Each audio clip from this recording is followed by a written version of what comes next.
বাংলাদেশের বাইরে পৃথিবীর বিভিন্ন প্রান্তে যেখান থেকে চ্যানেল দেখছেন আপনাদের সকলকে সাদর আমন্ত্রণ তৃতীয় মাত্রায় দেখবার জন্য সাম্প্রতিক নানা বিষয় নিয়ে আলোচনার জন্য আমার সঙ্গে স্টুডিওতে রয়েছেন আমার বাসা আছেন বাংলাদেশ জাতীয়তাবাদী দল বিএনপি কেন্দ্রীয় নির্বাহী কমিটির যুগ্ম মহাসচিব এবং সাবেক সংসদ সদস্য হারুনুর রশিদ। আমার ডানে রয়েছেন সাবেক প্রতিমন্ত্রী, সাবেক সংসদ সদস্য এবং জনতা পার্টির নির্বাহী চেয়ারম্যান গোলাম সারা মিলন। স্বাগত আপনাদের দুজনকে তৃতীয় মাত্রায়।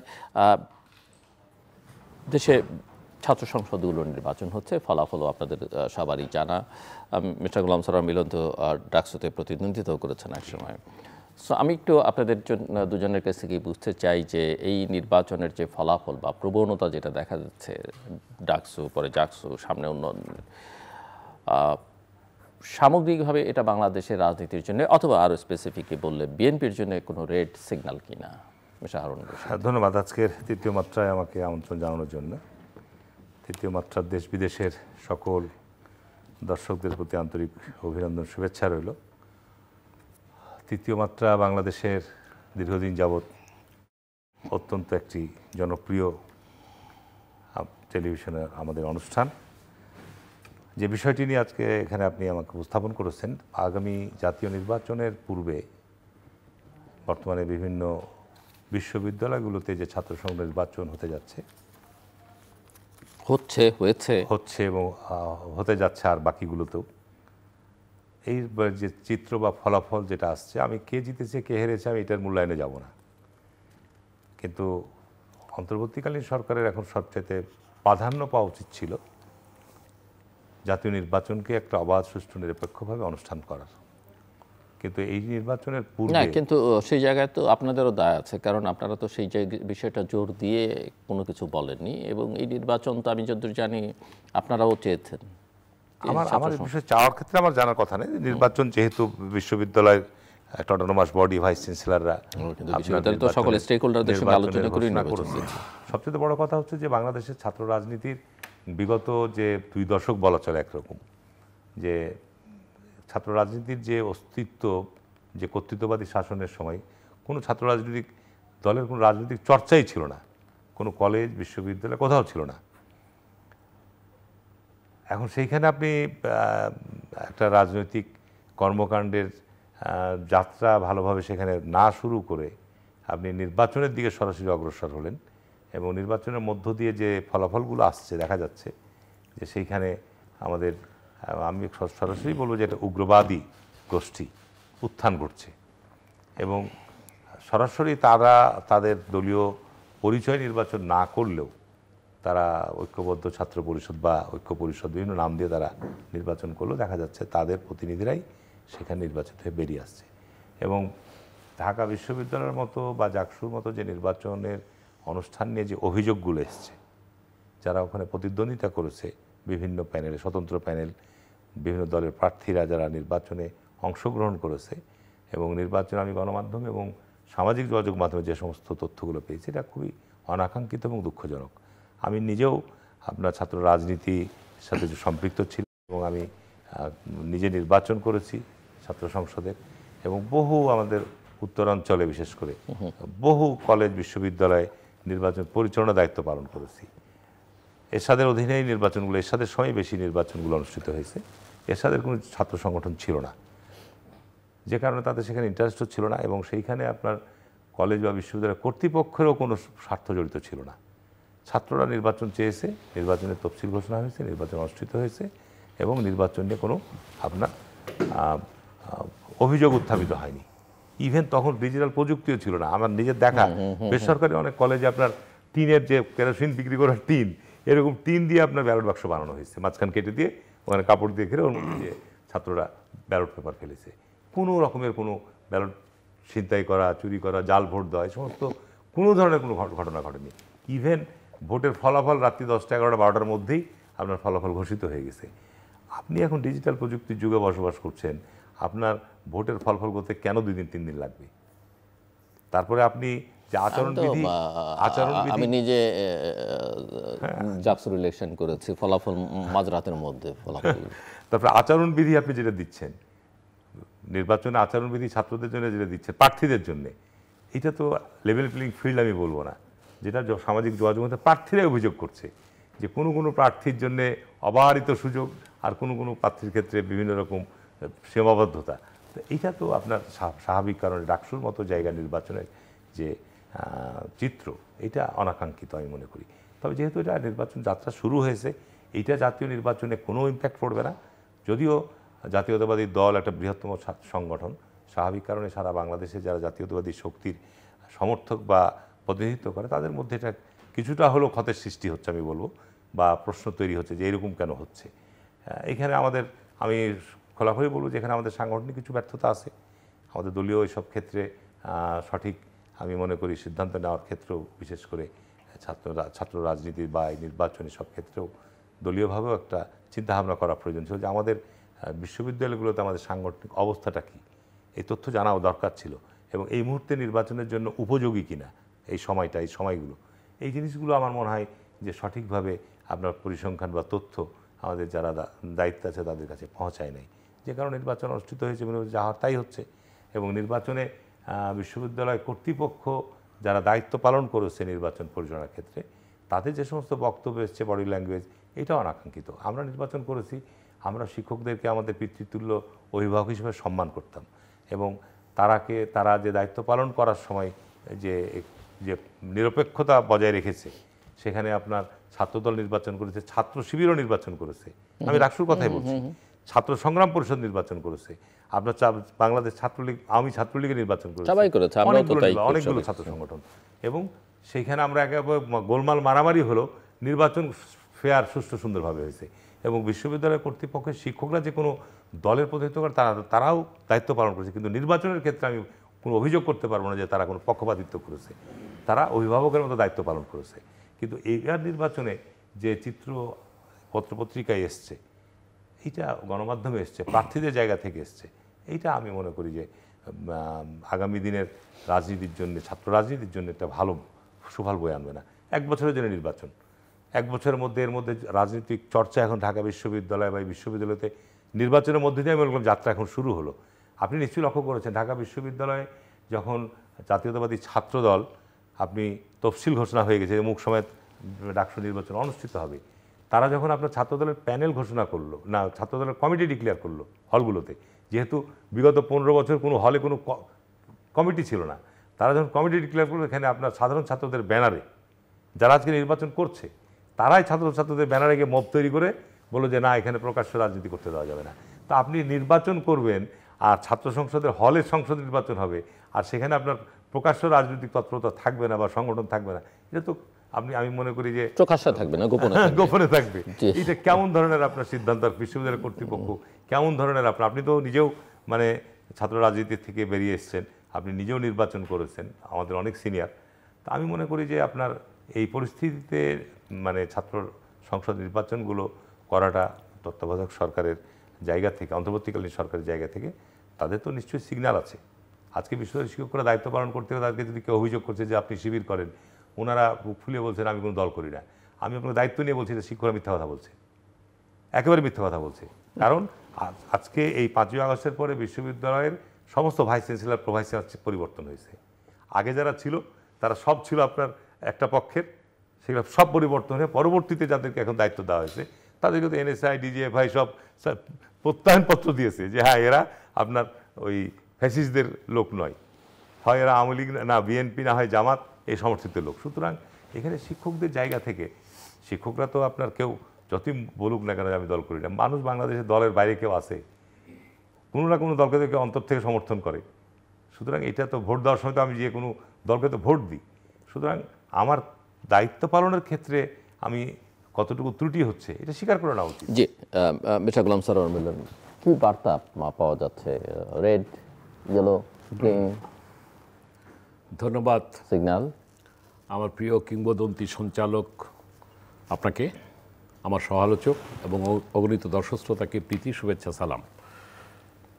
আপনি যে প্রসঙ্গটা টেনেছেন, হারুন ভাই অত্যন্ত সুন্দরভাবে তার অবস্থান থেকে বলেছেন। আমার প্রথম কথা হচ্ছে যে আমি জাতীয়তাবাদী ছাত্রদলের প্রতিষ্ঠাতাদের মধ্যে একজন অন্যতম এবং প্রথম নির্বাচিত সভাপতি। আমার কিছুটা তো রক্তক্ষরণ থাকবেই, একটা আবেগের জায়গা থাকবে জাতীয়তাবাদী ছাত্রদলের এই অবস্থা দেখে। মূল্যায়নটা হচ্ছে এই যে শহীদ রাষ্ট্রপতি জিয়ার সময় যখন আমাদেরকে যে আমরা ভাষা নিয়ে ছাত্র রাজনীতি করতাম, আমাদের একটা মূল্যবোধ ছিল, আমরা রেগুলার ছাত্র ছিলাম, আমরা আদু ভাই ছিলাম না, যাই হোক আমি নির্বাচন করেছিলাম ডাকসুর ভিপিতে। উনি কিন্তু ডেকে আমাকে বলেছিলেন নির্বাচন সুষ্ঠু হতে হবে, আমি যেন কোনো রকম উল্টাপাল্টা কিছু শুনতে চাই না। মান্না ভাইয়ের সাথে আমি ইলেকশন করেছি। মান্না ভাইয়ের সাথে আমার ডিফারেন্স অনেক ছিল, but I was the second. Obaidul Quader was the third. রেকর্ডে বলতেছি আপনাকে। এটা কি প্রথম নির্বাচনে মান্না যেটা করলেন? হ্যাঁ, মান্না আক্তার। না, মান্না আক্তার তো দুবার নির্বাচন করলেন ওনারা। আমি দ্বিতীয়বারের কথা বলতেছি। দ্বিতীয়বার। তা এখন কথা হলো কি যে আমাদের প্রথমবার যে করছিল শহীদ আর কি, সেটা তো প্রথম সংগঠন, আমি দ্বিতীয়বার ছাত্র দলের পক্ষ থেকে করেছি। তো যদিও ফেল করেছি, কিন্তু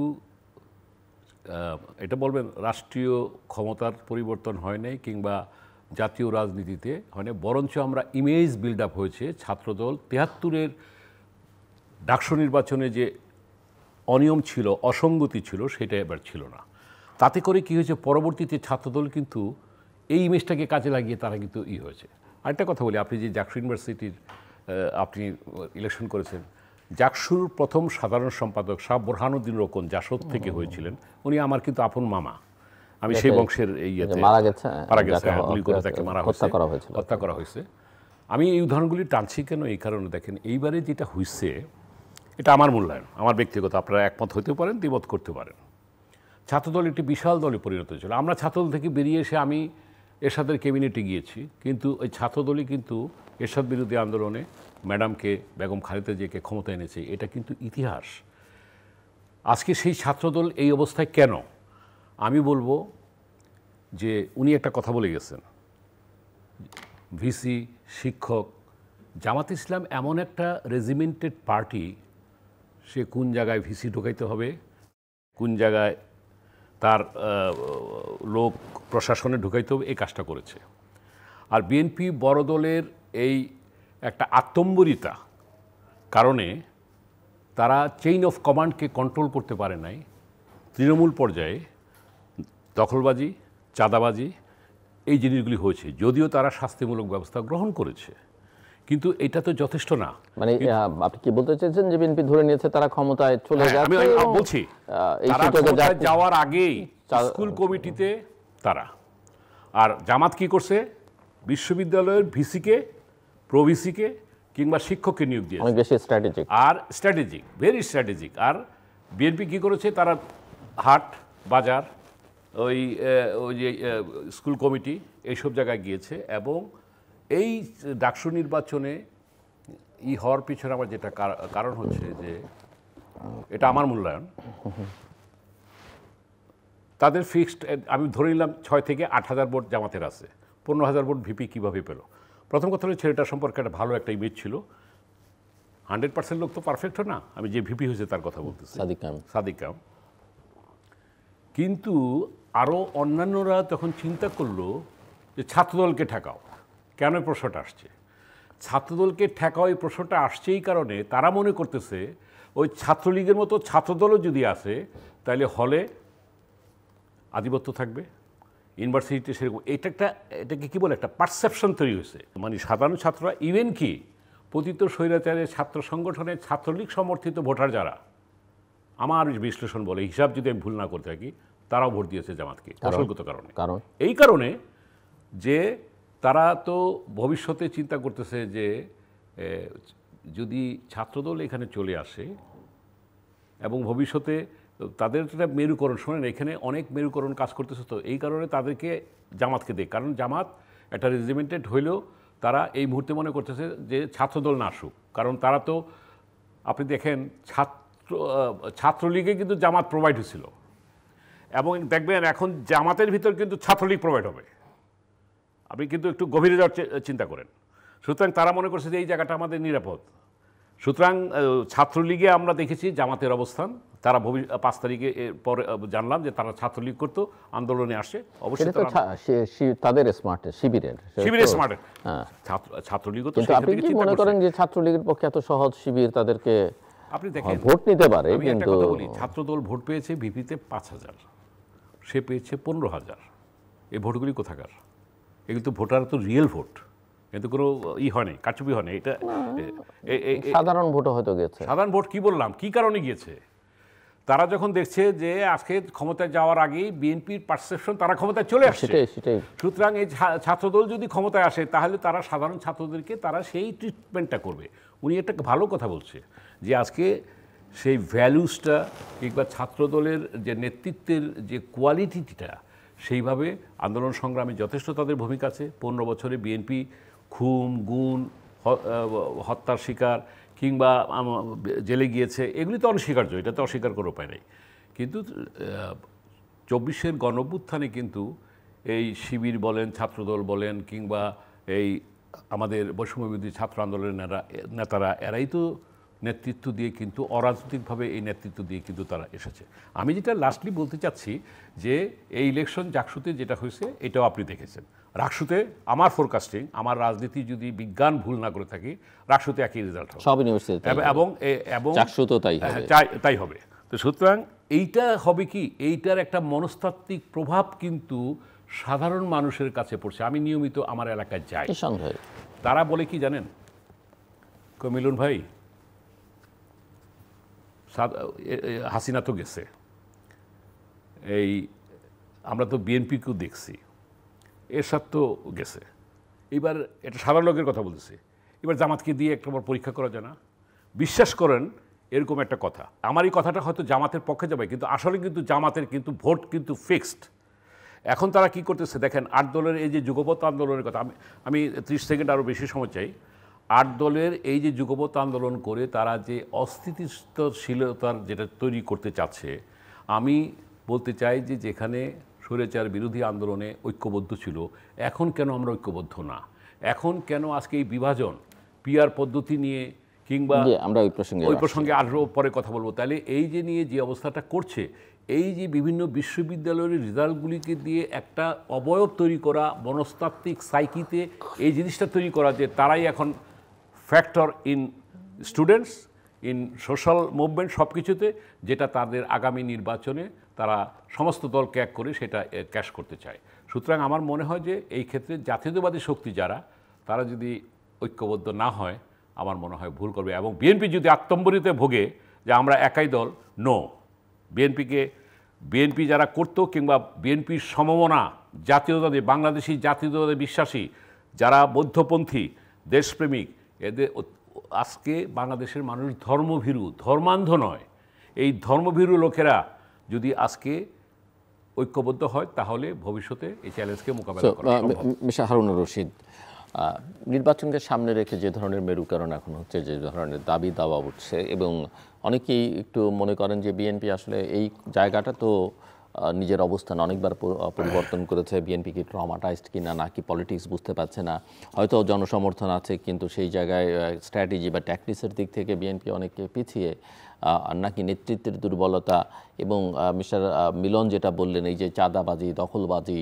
হাট বাজার, নজরটা সবসময় নিচের দিকে, এগুলোই আসলে বিএনপিকে আসলে ক্রমশ শেষ করে দিচ্ছে। এবং ওই যে যাদের যেই ষড়যন্ত্র, যে -1 হয়েছে, এখন -2টাও প্রায় শেষ করে আনার পথে, বিএনপি কী করবে? একটা জিনিস লক্ষ্য করবেন যে বিএনপিকে চাপের মধ্যে রাখার জন্যে আপনি সামাজিক যোগাযোগ মাধ্যম, বিভিন্ন মিডিয়া, প্লাস বাংলাদেশের রাজনৈতিক দলের সংখ্যা তো অসংখ্য,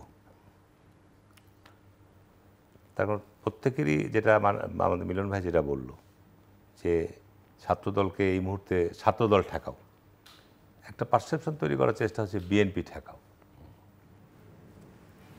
খুব দুর্ভাগ্যজনক হলো সত্য বাংলাদেশে, বা আমি যদি এভাবে বললে বিএনপি ঠেকাও না বললে বিএনপিকেও বিদায় করো, বাংলাদেশের সৃষ্টির এত থেকে যদি সংক্ষেপে বলতে চাই, আপনার দেখেন যে বাংলাদেশের 70-এর নির্বাচনে আপনার আওয়ামী লীগ এককভাবে মেজরিটি পেল, ক্ষমতা হস্তান্তর হলো না, যুদ্ধ হলো, এবং যুদ্ধ শুরু হওয়ার সময় আওয়ামী লীগের নেতৃত্ব কিন্তু যুদ্ধের নেতৃত্ব দিতে পারেনি, ঘোষণাও দিতে পারেনি।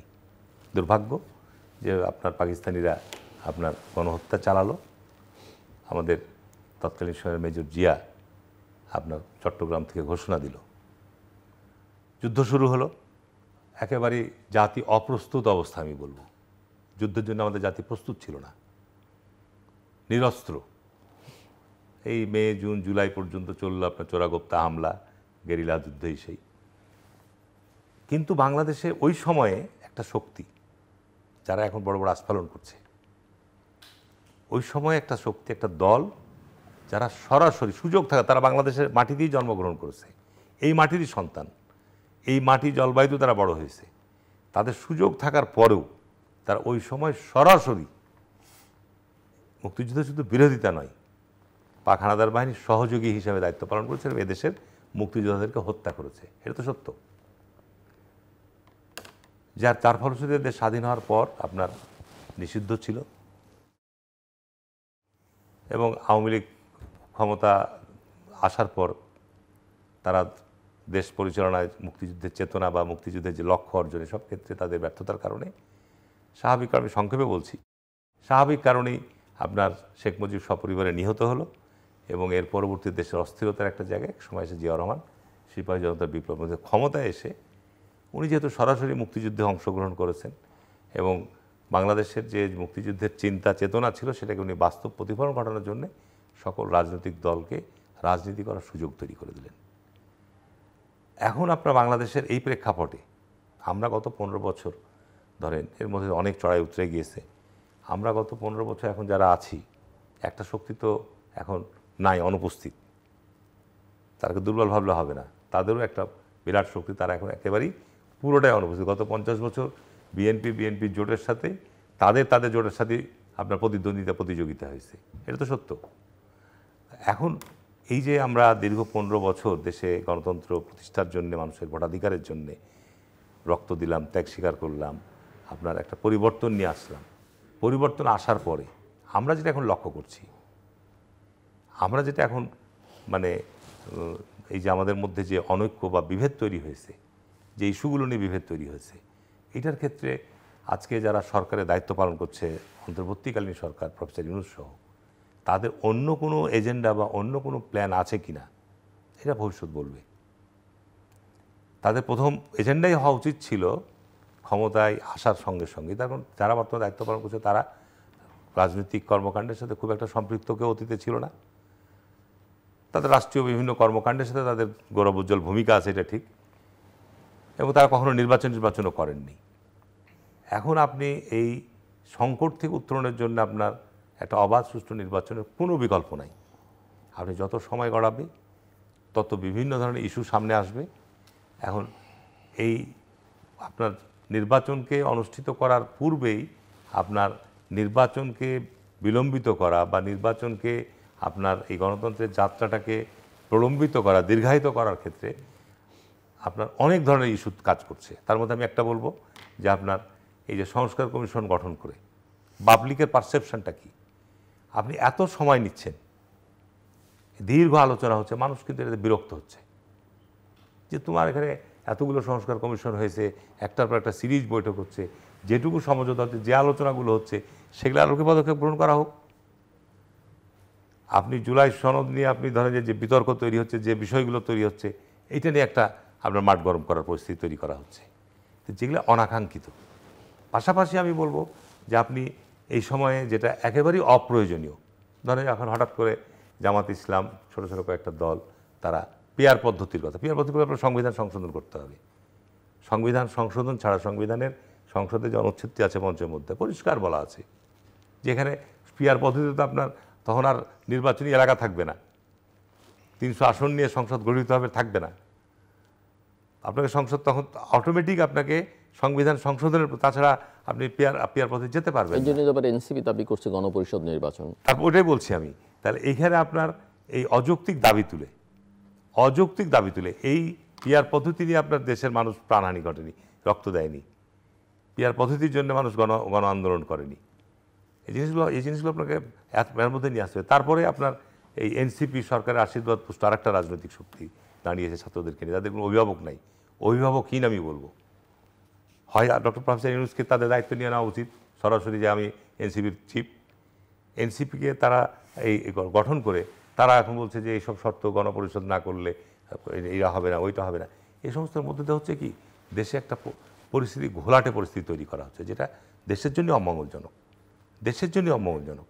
আপনি রাজনৈতিকভাবে সমস্ত রাজনৈতিক দলগুলো বর্তমান যারা আমরা আছি বসছি, আলোচনা হচ্ছে, আলোচনার টেবিলে একটা যেসব বিষয়গুলো নিয়ে ঐক্যমত হচ্ছে, আপনি সেই জায়গাটাতে আপনি একটা মৌলিক কাঠামো যদি পরিবর্তন আনতে চান, সেই ক্ষেত্রে তো বিভিন্ন রাজনৈতিক দল বিভিন্ন তাদের এজেন্ডা আছে। কেউ বলবে আমি শরিয়া আইন চাই, কেউ বলবে আমি কোরআনের আইন চাই, কেউ বলবে আপনার সমাজতন্ত্র চাই। আপনি ওইসব জায়গাতে একমত হতে পারবেন না, ওই জায়গাতে আপনি যেতে পারবেন না। তো এই জন্য আপনার হচ্ছে কি যে বর্তমানে আমার কাছে যেটা উদ্বেগের বিষয়, আমি এই জন্য উদ্বিগ্ন এই কারণে বলবো যে আপনি নির্বাচনের যে মৌলিক জায়গাটা, সেই জায়গা বাদ দিয়ে আপনি এতগুলো উইন্ডো ওপেন করেছেন, এটা সত্যিকার অর্থেই এটা ভাববার বিষয়। আপনি নির্বাচনের এর পূর্বে আলোচনায় নিয়ে আসলেন যে এই মুহূর্তে সত্যিকার অর্থেই যে যেখানে বাংলাদেশের গত 15 বছরের ছাত্র রাজনীতির অবস্থানটা কী ছিল সেটা বিবেচনায় না নিয়ে আপনি চিন্তা করলেন যে জাতীয় নির্বাচনে যদি বিএনপি ক্ষমতায় আসে তখন ক্ষমতার সময় ছাত্র রাজনীতির অবস্থা আবার ওই পূর্বের রিজিউম ফিরে আসবে কিনা, এটা অনুমান করা তো ঠিক না। এত রক্তপাতের পর একটা পরিবর্তনের পরে রাজনৈতিকভাবে আমরা একসাথে বসছি, আলোচনা হচ্ছে, এই বিশ্বাসটুকু যদি আমাদের মধ্যে না থাকে, এখন বলছে যে না আইনি কাঠামো দিতে হবে, এইটার জন্যে আপনার গণভোট দিয়ে বা একটা ভোট দিয়ে গেলে আইনি কাঠামো দিতে হবে, এটা তো আপনার আমি বলবো যে একটা রাজনৈতিক দল না, কিন্তু এগুলো তো ধরেন সরকার, কিন্তু বিএনপির তো অভ্যন্তরীণ, আপনি অবশ্য শুরুতে কিছু উল্লেখ করেছেন, এই যে যেমন মিস্টার মিলন চাঁদাবাজি দখলবাজির কথা বললেন, আবার আমি বলবো যে পলিটিক্সটাই বুঝতে না পারার যে সীমাবদ্ধতা, এখন আপনি বলছেন যে ওরা নির্বাচন দিল, কিন্তু নির্বাচনের তো আপনারাও অংশ নিয়েছেন এবং আপনারা খুব আপত্তিও করেন। যোগাযোগ মাধ্যমের বর্তমান যে সিচুয়েশন অবস্থান, শেখ হাসিনার সময় আমরা আপনার ডিজিটাল অ্যাক্টের বিরোধিতা করেছি, এখন সামাজিক যোগাযোগ মাধ্যমে ফেক নিউজ, অপপ্রচার, চরিত্র হননের যে প্রতিযোগিতা চলছে, এর বিরুদ্ধে আপনার কোনো আইনি ব্যবস্থা নেওয়া হচ্ছে, অসত্য তথ্য, অসত্য সংবাদ পরিবেশন করা হচ্ছে, এবং এটার মধ্যে কিন্তু হচ্ছে জনগণের মধ্যে বিভ্রান্তি ছড়াচ্ছে। আপনি বলছেন যে এটা যে চাঁদাবাজি বা এটা যে হচ্ছে না তা না, কিন্তু এখানে সম্পূর্ণ সমস্ত কিছু টার্গেট করাই হচ্ছে বিএনপি। আমি আপনাকে দায়িত্ব নিয়ে বলছি, আমার চাঁপাইনবাবগঞ্জ জেলায় কোনো চাঁদাবাজি নাই, এ পর্যন্ত কোনো পত্রিকা গণমাধ্যমে দেখাতে পারবেন না যে চাঁপাইনবাবগঞ্জে একজন কোনো বিএনপির কর্মী আপনার বহিষ্কার হয়েছে বা তাকে সমাজ করা হয়েছে বা এ ধরনের অভিযোগ এসেছে, একজনও নেই। সামান্য এত বড় এইটা বাংলাদেশে আপনার যে সংস্কৃতি ছিল, এই জিনিসগুলোকে আপনার ছোটোখাটো কোথায় ঘটনা ঘটছে, এখন সে হয়তো বিএনপির সময়, এখন রেল স্টেশন থেকে রাত্রেবেলা বাড়ি যেতে গিয়ে পকেটে ছিনতাই হয়ে গেল, এখন দেখা গেল যে ওই কর্মীটা যুবদলের সমর্থক ছিনতাই করেছে, এই বিএনপি ছিনতাই করছে, দায়িত্ব আসছে বিএনপির ঘাড়ে। কিন্তু এটা তো এই চাঁদাবাজি বা ছিনতাই এই জিনিসগুলো তো আজকে নতুন না, এটা দায়িত্ব হচ্ছে আইন প্রক্রিয়া সংস্থার এভাবে প্রপার স্টেপ নেওয়া, সেখানে তারা তো ফেল করছে, তারা তো দায়িত্ব পালন করতে পারছে না। মিস্টার গোলাম সরোয়ার মিলন, আমি ওনার শেষ পয়েন্ট থেকে শুরু করি যে আইন শৃঙ্খলা পরিস্থিতি কিংবা আইন প্রয়োগকারী সংস্থার কথা। দেখেন, আপনি নিজেও আপনার সঞ্চালনার মাধ্যমে হোক, বিভিন্ন মন্তব্যে হোক, আপনি নির্বাচনের সত্য নির্বাচনের কোনো বিকল্প নেই। আপনার এখানে আমিও যতবার এসেছি 5ই অগাস্টের পর, আমি প্রথম থেকে রেকর্ডে আছে যে ডিসেম্বর থেকে ফেব্রুয়ারির মধ্যে নির্বাচনটা হয়ে যাওয়া উচিত।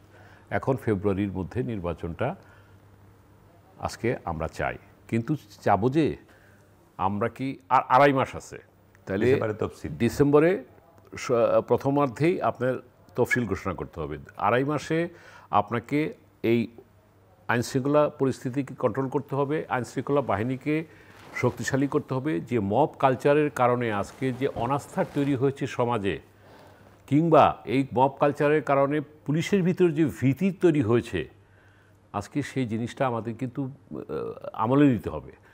এই যে ঐক্যমত কমিশনে বৈঠক হচ্ছে, সেখানে বৈঠকে 84টা সংস্কার প্রস্তাব নাকি একমত হয়েছে, তাহলে সেই 84টা প্রস্তাব যদি সংসদ ছাড়াই হয় তাহলে এটাকে বাস্তবায়নের, তারা বলছে একমত হয়েছে, তাহলে এটাকে বাস্তবায়নের নিশ্চয়ই আশা করছি সেটা অতি সত্বর দেখতে পাবো। কিন্তু তার সাথে সাথে আইন শৃঙ্খলায় পুলিশ বাহিনী কিন্তু আমাদের বন্ধু, পুলিশ জনগণের বন্ধু। পুলিশের বিরুদ্ধে অভিযোগ আছে, তাদের স্বৈরাচারী আমল আমরা দেখেছি যে যারা নাকি করতো, সমালোচনা করতো, তাদের বিরুদ্ধে মামলা, তারপর যারা নাকি নিরপরাধ তাদের উপর হামলা, এগুলি তো আমরা দেখেছি। কিন্তু এইটা আসার পর এই পরিবর্তিত অবস্থায় সেই জিনিসটাকে আমরা আনতে পেরেছি। আজকে এই যারা 30টা 32টা দল যাচ্ছে, আমাদের তো সেখানে যাওয়ার সুযোগ হয় নাই। আমার কথা হলো কি যে সেখানে তারা কি বলছে, বিশেষজ্ঞরা বলতেছে জুলাই সনদ হইতে পারে সাংবিধানিক আদেশের ভিত্তিতে। আপনার বিএনপি বলতেছে সুপ্রিম কোর্টের সংবিধানের 106 অনুচ্ছেদের ভিত্তিতে এটা মতামত নেওয়া যেতে পারে। জামাত বলতেছে সনদের ভিত্তিতে নির্বাচন চায়। এনসিপি বলতেছে আপনি যেটা বললেন গণপরিষদ কিংবা সংবিধান সংস্কারের নির্বাচন চায়। তো এই জিনিসটাই যদি ঠিক না হয়, এই 2.5 মাস আছে আর বাকি, তাহলে জনগণের কাছে বার্তাটা কি যাচ্ছে?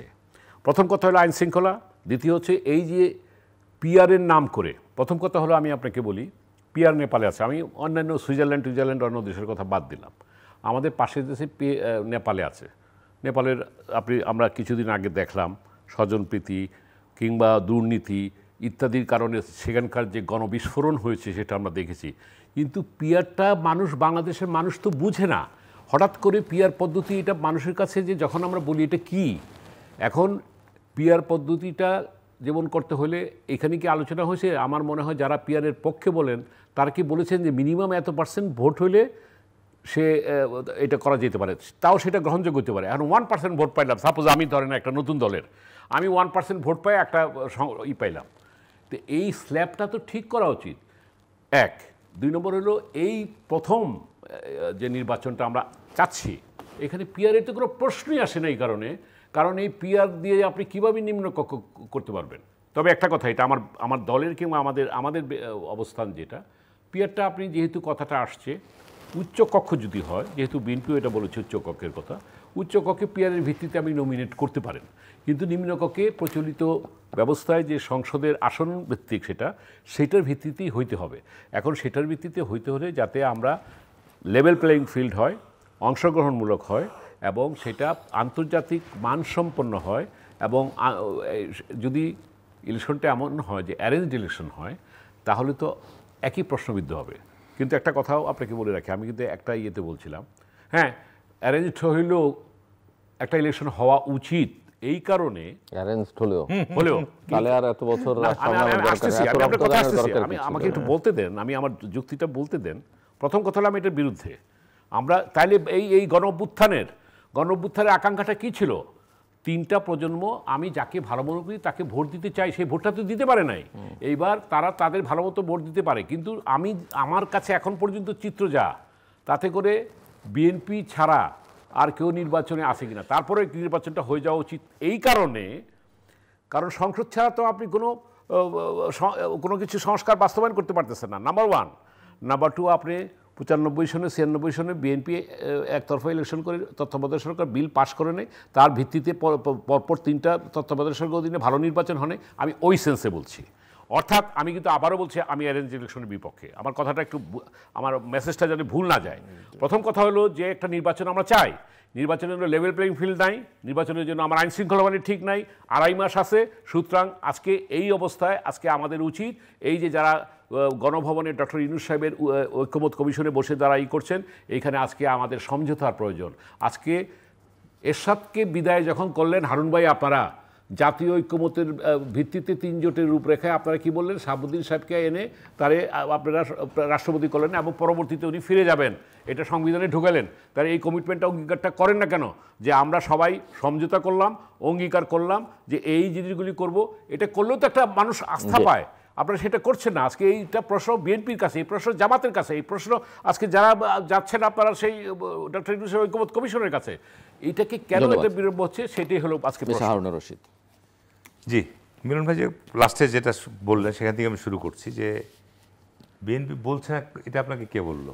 কি ঐক্যমত কমিশন বা আপনার যে সমঝোতার যে জায়গাগুলো হচ্ছে, বিএনপি তো বলছেই যেগুলো হচ্ছে না, যেগুলো আপনার সংসদ লাগবে সেগুলো সংসদ থেকে ঠিক আছে, সেই তো বললাম। আর যেগুলো সংসদ ছাড়াই করা সম্ভব সেটা এখনই করতে বলছে।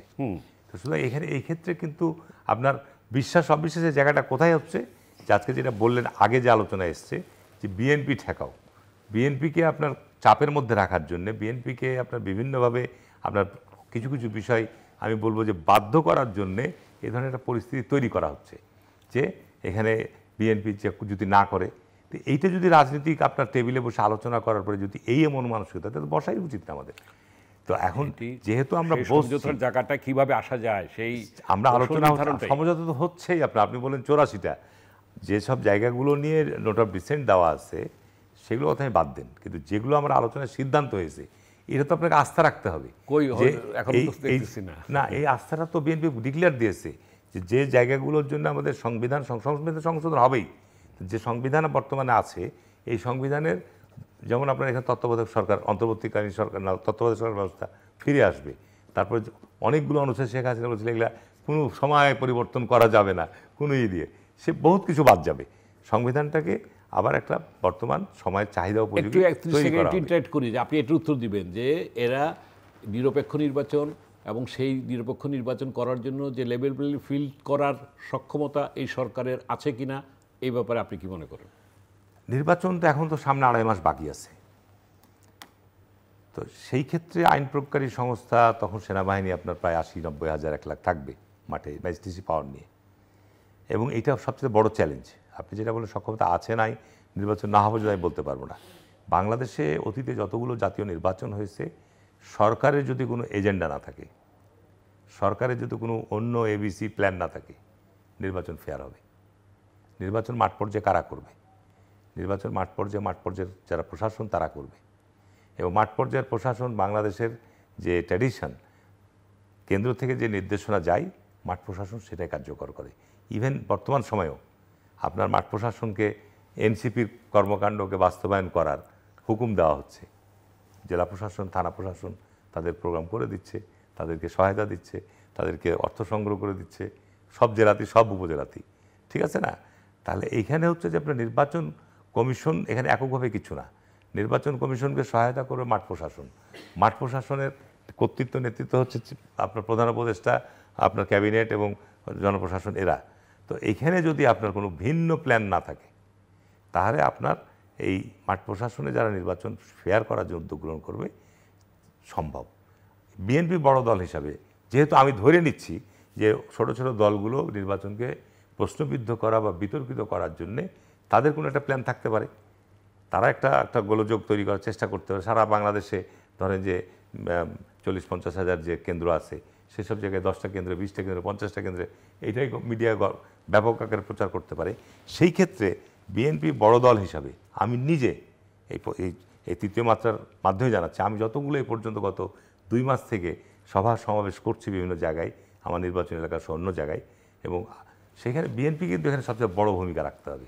অর্থাৎ নির্বাচন কেন্দ্রগুলোতে যে কারণগুলো আমরা জানি, আমি তো 30 বছর ধরে জাতীয় সংসদ নির্বাচন করছি, যে কারণগুলোতে নির্বাচন বিতর্কিত হয়, প্রশ্নবিদ্ধ হয় বা কারচুপি হয়, এইসব বা ভোটাররা ভোট কেন্দ্রে যাওয়ার ক্ষেত্রে যে প্রতিবন্ধকতা বাধার সৃষ্টি করে, কিছু কিছু এলাকা আছে যেগুলোতে একক যে কর্তৃত্ব বা প্রভাব থাকে, অন্যরা ওখানে যেতে বাধা প্রদান করে, এই জায়গাগুলো বিএনপিকে ফ্রি অ্যান্ড ফেয়ার পরিবেশ, এখানে তো আইন প্রয়োগকারী সংস্থা শুধু একা করতে পারবে না, আমরা যারা স্টেক হোল্ডার আছি এটা আমাদেরকে দায়িত্ব নিতে হবে।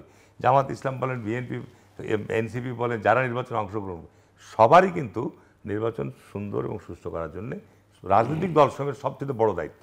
এখন এই সরকারের সক্ষমতা আছে কিনা, এই সরকারের সক্ষমতা এটা কিন্তু এই যে প্রশ্নটা করছেন এটা উত্তর দেওয়া খুব কঠিন হবে, এই কারণে যে আমি মনে করি যে সরকার যদি আপনার যে বর্তমান প্রশাসন তো গত 15 বছরে দলীয়করণ হয়েছে বা প্রশাসনের মেরুদণ্ড নষ্ট হয়েছে, কিন্তু এই প্রশাসন যদি আপনার নির্বাচনকে আবার সুষ্ঠু করার ক্ষেত্রে মাঠ পর্যায়ে যখন তফসিল ঘোষণা হবে বা তার আগে, আমি শুনলাম যে ইতিমধ্যেই আপনার প্রিজাইডিং অফিসারদের আপনার তালিকা তৈরি করা হচ্ছে, প্রস্তুতি নিয়েছে বিভিন্নভাবে বিভিন্ন উপজেলাগুলোতে।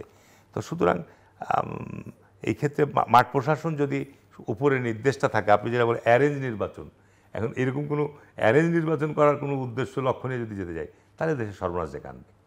এইটা আপনার অনেকে অ্যারেঞ্জ নির্বাচনের মানে উনি তো এক কথা বলেছেন, আরেকটা ধারণাও মানে বিএনপি যেভাবে যে কোনো পরিস্থিতিতে একটা নির্বাচন হয়ে যাক, মানে ওই যে বলে না এটা কি বলা যায় এটাকে, যে নিশ্চিত ক্ষমতায় যাওয়ার যে নিশ্চিত মৃত্যু জেনেও এগিয়ে যাওয়ার যে টেন্ডেন্সি বিএনপির মধ্যে, লেট মি ফিনিশ, অনেকে মনে করছেন যে এরকমও হতে পারে, কারণ ওই যে করিডোরে তো অনেক রকমের আলোচনা আছে, সেখানে ওই এনসিপিকে কিছু দিয়ে জামাতকে কিছুটা ম্যানেজ করে সবাইকে নিয়ে সিট ভাগটাগ করে কোনোভাবে 151 নিয়ে বিএনপি ক্ষমতায় যাওয়ার যদি চিন্তা করে, সেটাও এক ধরনের অ্যারেঞ্জমেন্ট। এটা আমি বলতে পারবো না, তবে আপনার এখানে আপনার বাংলাদেশে অথবা বিএনপি যদি ইতিমধ্যে বুঝে থাকে যে সিগন্যাল তো রেড সিগন্যাল, বিপদ কিন্তু যেহেতু একটা পারসেপশন আছে বিএনপি একটু বড় দল, কোনোভাবে ভাগটাক দিয়ে টিয়ে শান্তিপূর্ণভাবে নিয়ে ক্ষমতায় যাই আগে একবার। না, বিএনপি আপনার তো বিগত এই 15 বছর বিএনপির সাথে যাদের জোট বা যারা আমরা যৌথভাবে আন্দোলন করেছি, আমরা তো ঘোষণাই দিয়েছি আমাদের অ্যাক্টিং চেয়ারম্যান তারেক সাহেব যে তাদেরকে নিয়েই আপনার নির্বাচন একসাথে করা বা সরকারে নির্বাচন করা না, উনি বলেছেন সরকার কিন্তু সেটা তো প্রতিদ্বন্দ্বিতামূলক একটা নির্বাচন হতে হবে।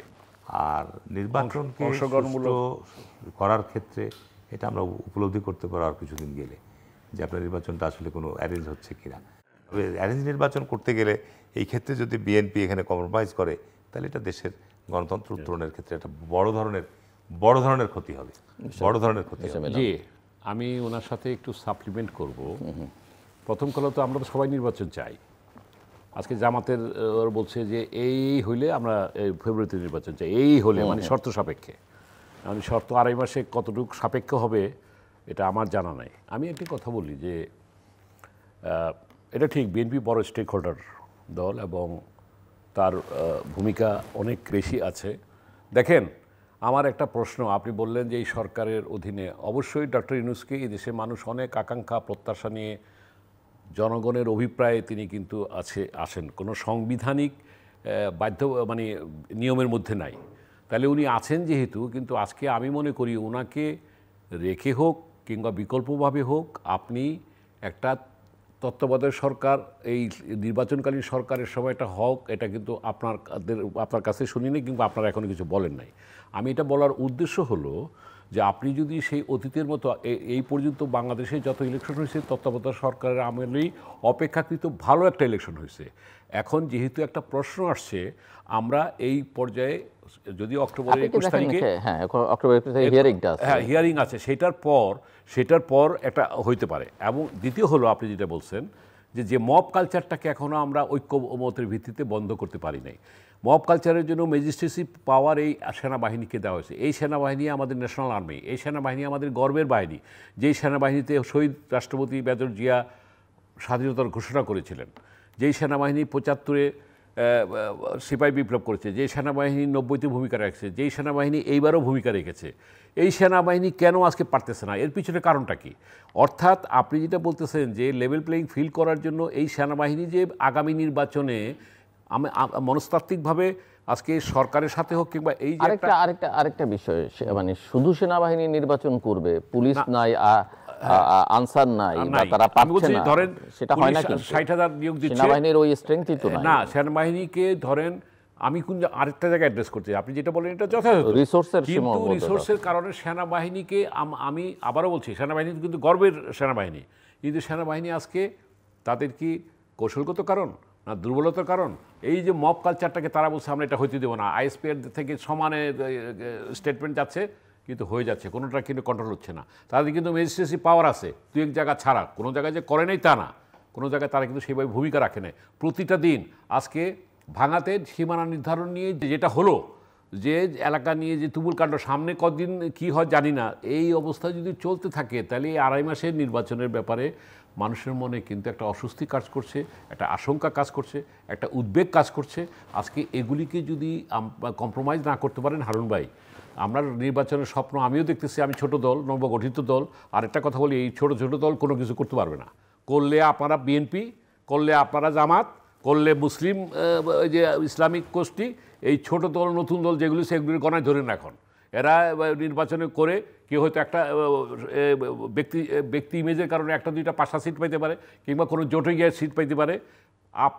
আপনারা বলতে আমি এগেইন আই রিপিট, বিএনপি, জামাত, ইসলামী কি বলে আন্দোলন সহ, এনসিপি সহ, এরা আপনারা ঠিক হন এবং তাতে করে আপনার পর যারা চার দলকে এক হইতো বলতেছেন আপনি। হ্যাঁ, কাদের? এই 4 দলকে এক হতো, 4 দলে ঐক্যমত আগামী তো একই দলই করতে হবে, হইতে বলি নাই। আমি বলতেছি আজকে রাজনৈতিক সমঝোতা এই দলগুলির মধ্যেই যদি হয়, আজকে কি বললাম, এনসিপি চায় গণপরিষদ, জামাত চায় সনদের ভিত্তিতে, বিএনপি চায় কি 106 অনুচ্ছেদের, 3জন তো 3 দিকে হাঁটতেছে। এই জায়গাটা একটা, আমি যে কথাটা প্রথমেই বলছি, একটা সমঝোতা এক জায়গায় যদি না আসা যায় তাহলে এই অন্য কোনো দল, ছোট দল, নবগঠিত দল, এরা কোনো রকমই করতে পারবে না। আরেকটা কথা বলতে চাই যে বাংলাদেশের এই গণতান্ত্রিক পথযাত্রায় আমরা কি চাই? কোনো রাজনৈতিক মালিকানা প্রতিষ্ঠিত হোক এটা আমরা চাই না, আমরা জনগণের মালিকানা প্রতিষ্ঠিত হোক এটা চাই। এবং এই রাজনৈতিক মালিকানা মুক্তিযুদ্ধের চেতনা করে যেটা এতদিন হাসিনার যেটা করে গেছে দেখেছি, ভবিষ্যতে যাতে করে আমরা চাই ৭১-এর মুক্তিযুদ্ধের যে অঙ্গীকার এবং ২৪-এর যে আকাঙ্ক্ষা একটা ছিল, এটার সমন্বয়ে আগামী দিনের পথ চলাকে আমরা নতুন রাজনৈতিক বন্দোবস্তের দিকে যেতে পারি, এটাই হোক আমাদের লক্ষ্য। ঠিক আছে, আমি আপনার যে বিষয়টা নির্বাচন আসন্ন, নির্বাচনের যে কালো মেঘ আকাশে নাই এই কথা আমি বলবো না, নির্বাচন নিয়ে যে শঙ্কা নাই কথা আমি বলবো না, অবশ্যই শঙ্কা আছে। তবে আমরা যদি গণতন্ত্র উত্তরণের পথে যে সমঝোতার কথা বললেন, সমঝোতা না হওয়ার মতো তো আমি কোনো ইস্যু দেখছি না। সমঝোতা এটা বাইরে আলোচনা আছে, কথা আছে, কিন্তু আমরা অ্যাক্টিভিটিতে এখনও বসছি। এখন এই বিষয় নিয়ে যে মতভেদ বা মত পার্থক্য বা মতবিরোধ তৈরি হচ্ছে কি, যেটাকে আইনি কাঠামো আমি কীভাবে দিব, এটাকে কিভাবে আমরা এই যে বিশ্বাস অবিশ্বাসের জায়গাটা, আমাদের 50 বছরের আমাদের দেশের এই গণতান্ত্রিক যাত্রাপথে আমাদের যে অবিশ্বাসের কারণেই তো আজকে এই পরিস্থিতি।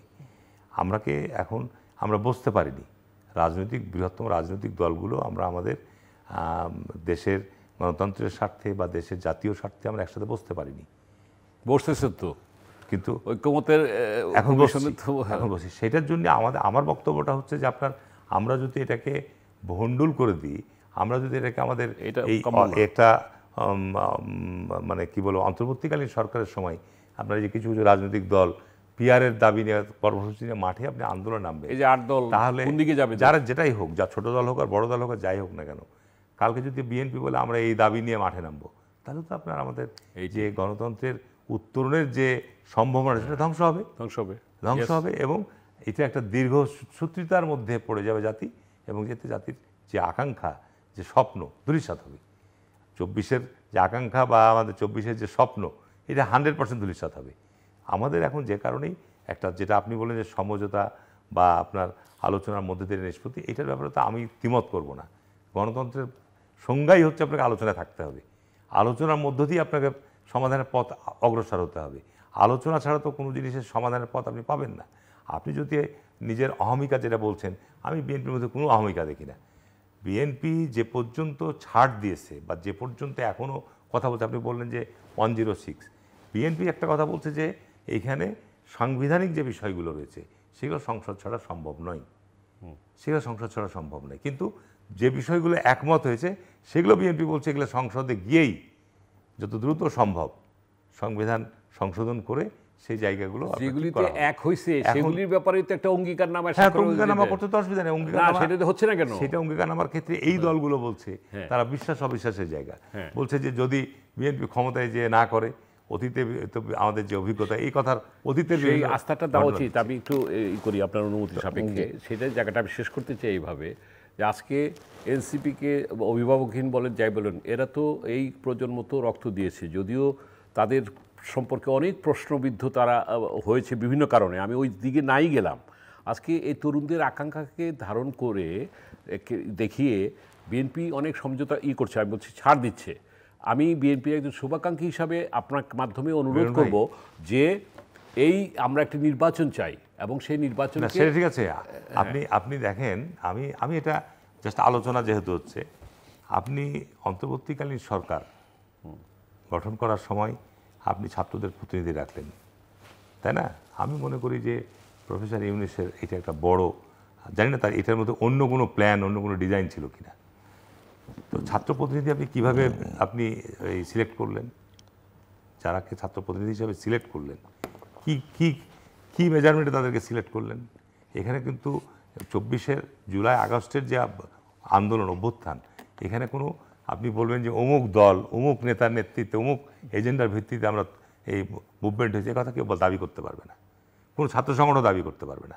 তাহলে আপনি এখানে বিশেষভাবে কয়েকজন ছাত্র প্রতিনিধিকে আপনি গ্রহণ করলেন, তারা কি ডাকসুর প্রতিনিধি না রাকসুর প্রতিনিধি না ছাত্র আন্দোলনের প্রতিনিধি? ওখানে তো অনেক বৈষম্য বিষয়ে আন্দোলন যেটা ছিল, বিরাট বড় কমিটি ছিল, বিরাট বড় তাদের ভূমিকা ছিল। তো যাই হোক, এটা অনেক আলোচনার বিষয়, এটা ইতিহাস, ভবিষ্যতে আলোচনায় আসবে এই বিষয়গুলো, ইতিহাস তো ইতিহাসের জায়গায় থাকবেই। আমি মনে করি এটা একটা ভুল পদক্ষেপ ছিল ছাত্রদেরকে, যেমন আজকে নেপালের ঘটনায় ধরেন যে এত বড় ঘটনার পর আজকে গণমাধ্যমে নিউজ এসছে, তাদের যে সমস্ত লুটপাট হয়েছে তারা যে এগুলো সব ফেরত দিয়ে আসছে, রাইস কুকার সহ, বাড়ির না, খাদ্যদ্রব্য সহ। ইভেন সরকারটাকে দেখেন, সে একদম প্রথম দিনই নির্বাচনের তারিখ দিয়ে নির্বাচনের তারিখ মানুষের মধ্যে। তারপরে আপনার ধরেন যে তারা আন্দোলনকারীরা ঘর থেকে মাঠে ফিরে গেছে, তারা কিন্তু সরকারে যেতে চাই। এই যে একটা এত বড় ঘটনা বাংলাদেশের ইতিহাসে অতীতে যে কোনো পরিবর্তনে বাকে কোথায় ছাত্ররা গিয়ে ক্ষমতা ছিল?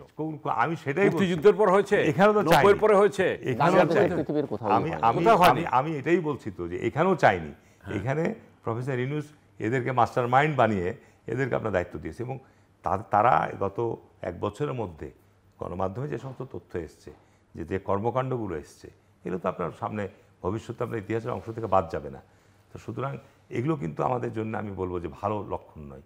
এখন আমাদের যেটা সবচেয়ে যাই কিছু হোক না কেন, আমি মনে করি যে আজকে যারা আন্দোলন সংগ্রামের মধ্যে দল ছিল, এটাকে কোনো ইস্যুকে কেন্দ্র করে আন্দোলনের কর্মসূচি ঘোষণা করে মাঠে যাওয়া, এমনি তো আপনার আজকে সারা বাংলাদেশেই বিভিন্ন পেশাজীবী, বিভিন্ন মানুষ বিভিন্ন দাবি দেওয়া নিয়ে বিভিন্ন সময় যে আপনার কর্মসূচি ঘোষণা, এতে জনজীবন কীভাবে বিঘ্নিত হচ্ছে, কীভাবে আপনার ভয়াবহ একটা দুর্বিষহ অবস্থার মধ্যে পড়ছে, এটা কল্পনা করা যায় না।